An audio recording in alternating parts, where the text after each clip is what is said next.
I wasn't even going to do a video today, but I just had my daily devotion and I just had to share this with you.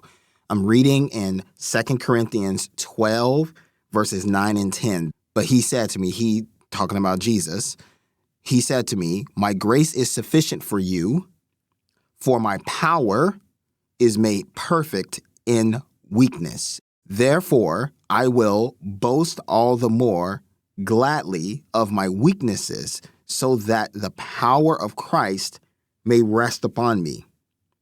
For the sake of Christ, then, I am content with weaknesses, insults, hardships, persecutions, calamities. For when I am weak, then I am strong." Now, what's amazing about this is the same Paul who wrote most of the New Testament.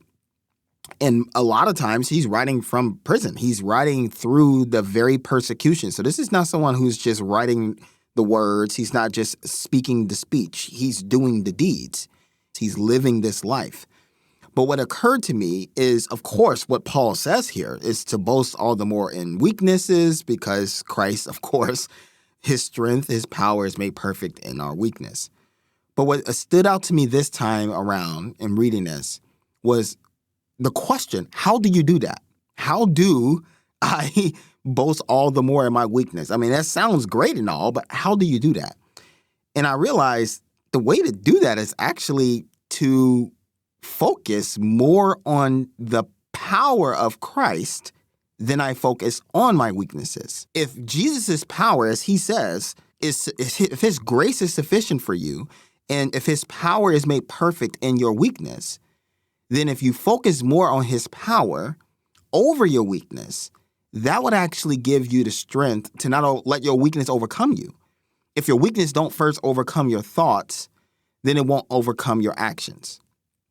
And if the power of Christ overcomes your thoughts, if that's what you dwell on, then that's what's going to lead to action. Ephesians 6:10, that's standing firm in the Lord and by the power of his might. I believe this is how you do it. It starts with first paying attention and focusing on the power of his might, his power being greater than our weaknesses, and his grace is sufficient for us.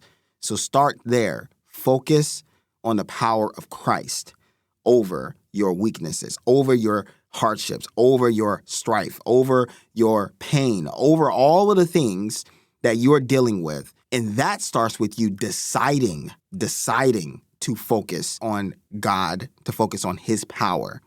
You decide to do that. That's convicting.